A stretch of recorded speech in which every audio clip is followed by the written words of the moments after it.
नमस्कार, सुस्वागतम, वेलकम, अभिनंदन। मैं हूं डॉक्टर वायराकी और मैं आपको जो आज कहानी सुनाने जा रही हूं वो कहानी काफी मजेदार कहानी है। वो कहानी खासकर माएं जो अपने बच्चों की शादी करने जा रही हैं, वो बेटे जो शादी करने जा रहे हैं, वो कहानी जरूर सुने। आपने चाहे आज तक कितनी भी कहानी सुनी हो, बट ये कहानी सुनकर आपको बहुत मजा आएगा। अगर आप औरत हैं तो भी, अगर आप सासू माँ हैं तो भी, और अगर आप बहू हैं तो भी, अगर आप बेटे हैं तो भी। सबसे महत्वपूर्ण बात, अगर आप औरत हैं तो भी। नमस्कार, सुस्वागतम, वेलकम, अभिनंदन। मैं हूं डॉक्टर वायराकी। कैसे हैं आप लोग? कमेंट्स में जाके सबसे पहले जय माता दी लिखिए। अक्सर आपने लोगों को एक बात बोलते हुए सुना है, शादी के बाद मेरा बेटा बिगड़ गया। ये लड़की जब से आई है इसके तेवर बदल गए हैं। ये लड़की जब से आई है इसने मेरा बेटा मुझसे छीन लिया है। ये लड़की मेरे बेटे को मुझसे दूर कर रही है। इस लड़की का स्वभाव बिल्कुल भी अच्छा नहीं है। इस लड़की के लक्षण अच्छे नहीं हैं। भगवान बेटे की तो शादी करते ही बेटा दूर हो जाता है।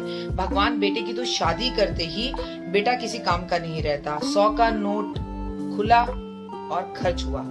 बेटे की शादी हुई और बेटा दूर हुआ। ये कहावत हमारे यहाँ कही जाती है। क्या आपने ये कहावतें बोलते, सुनते या खुद को बोलते हुए कई बार देखा है? तो आइए आज एक कहानी के जरिए इस बात को समझते हैं। बहुत समय पहले की बात है। रात के करीबन 11:30 बज रहे थे और एक औरत काफी बुजुर्ग जो अपने घर में बर्तनों को मांज रही थी। बड़े बेटे के कमरे से बहू की आवाज है, ओफो, सोने का समय हो रहा है और तुम्हारी माँ बर्तन मांजने में लगी हुई है। जाओ उसे मना करो, मेरी नींद खराब होती है। रात में 11:30 बजे तक बर्तन मांजती है। सुबह 4 बजे उठकर खटर खटर शुरू कर देती है। 5 बजे उठकर पूजा शुरू कर देती है। 7 बजे से खाना बनाने लगती है। सोने का तो मौका ही तुम्हारी माँ नहीं देती। शादी कर कर क्या तुमसे कुछ गलती करी? बेटा कहता है, ठीक है, मैं माँ को जाकर मना करता हूँ कि वो बर्तन ना मांजे। बेटा अपने कमरे से बाहर निकलता है तो छोटे भाई के कमरे की तरफ जा रहा होता है। एग्जैक्टली उसकी भाभी, छोटी भाभी भी अपने हस्बैंड से यही कह रही होती है। वो भाई का दरवाजा खटखटाता है और खटखटाकर बोलता है, आओ। दोनों भाई आपस में कान में कुछ फुसफुसाते हैं। माँ के पास रसोई में जाते हैं और माँ के साथ बर्तन मंजवाना शुरू कर देते हैं।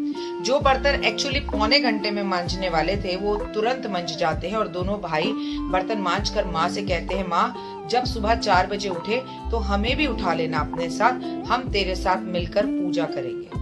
माँ कहती है, ठीक है। माँ बड़े बेटे की छोटे बेटे का दरवाजा खड़खड़ाती है, बोलती है, उठ जाओ, पूजा करनी है। तो 4 बजे उठते हैं, नहाते हैं, धोते हैं, माँ के साथ घर में सफाई में मदद करते हैं और पूजा करने बैठ जाते हैं। ये सिलसिला लगातार 1 हफ्ते तक चलता है और रोज रात को माँ के साथ बर्तन भी मंजवाते हैं।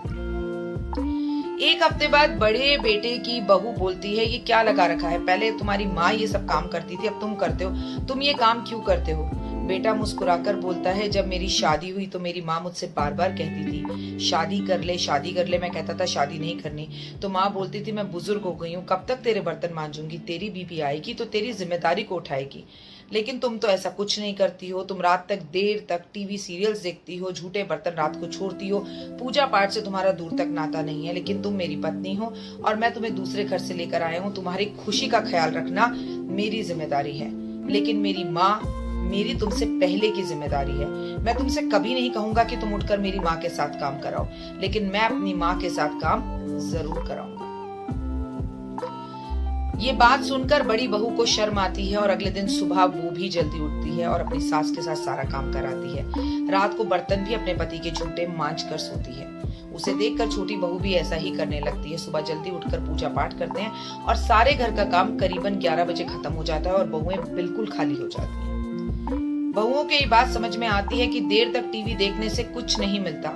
सुबह उठकर घर का काम जल्दी करने से हम दिन में फ्री होते हैं और वही सीरियल जो हम रात को लेट तक जागकर देखते थे हम दिन में देख सकते हैं। खुद को एक क्वालिटी टाइम दे सकते हैं और सास का भी भरपूर आशीर्वाद मिलता है, पति भी खुश रहता है। बात सिर्फ इतनी सी है दोस्तों। इस कहानी के माध्यम से मैं आपको ये समझाना चाह रही हूँ, घर को स्वर्ग और नर्क बनाने का अधिकार केवल औरत का नहीं होता, आदमी का भी होता है। वो लड़की जो कल से बाहर से आई होती है, आपका बेटा जो आपके साथ 25 साल तक पलता है, पूछता है, अचानक उस लड़की के आते ही नहीं बदल जाता। जो लड़के नहीं बदलना चाहते वो नहीं बदलते। हर वक्त घर बर्बाद करने का और तोड़ने का सिरा औरत के ही सर पर क्यों मांडा जाए? अगर घर के बेटे को बैलेंस करना आए, अगर अपने घर के बेटे को माँ और बीवी का संतुलन करना आए, अगर बेटे को ये समझ में आए कि मेरी माँ ने रात में कभी झूठे बर्तन नहीं रखे, चाहे वो कितनी भी बीमार थी, और यही बात वो अपनी पत्नी से भी प्यार से कह दे तो हर घर स्वर्ग हो जाए। हर बार औरत ही गलत नहीं होती। कई बार झूठी शान, झूठे प्यार और झूठे दिखावे के लिए, और ये दिखाने के लिए कि मैं अपनी माँ का गुलाम नहीं हूँ, मैं मम्मा बॉय नहीं हूँ, बेटे अक्सर अपनी पत्नियों के गुलाम बन जाते हैं। और अगर आप बेटे हैं और इस कहानी को सुन रहे हैं तो आपकी माँ बुजुर्ग हो गई है। माता पिता से आपका रिश्ता आपकी बीवी से पहले था। और जो बच्चे आज अपने माता पिता की रिस्पेक्ट नहीं कर रहे, तो कभी ना कभी आप भी माता पिता बनेंगे। और आपकी बीवी जो आज बुढ़ापे में आपके माता पिता की सेवा नहीं कर रही, वो जब आपका बुढ़ापा आएगा तो आपकी भी नहीं करेगी। आज जो अपनी माँ के साथ खड़े होकर आप बर्तन धुलवा रहे हैं, कल आप अपनी बीवी के साथ खड़े होकर बर्तन धुलवाएंगे। इसीलिए कहती हूँ कि रिश्तों को बैलेंस करना सीखिए। पत्नी को पत्नी रहने दीजिए, देवी बनाकर सर पर मत चढ़ाइए। औरतों से भी मैं हमेशा ये कहती हूँ, पति पति है, परमेश्वर मत बनाइए। लेकिन जो माता पिता सही मानों में परमेश्वर हैं, उन्हें परमेश्वर ही जानिए, मानिए, क्योंकि दुनिया में सबसे बड़ी पूजा माता पिता की पूजा है। सब झूठ है, सब बेकार है। दुनिया में कहीं भी किसी भी तकलीफ में आप होंगे, पत्नी भी छोड़कर चली जाती है, लेकिन माता पिता छोड़कर कभी नहीं जाते। फिलहाल दीजिए इजाजत। नमस्कार।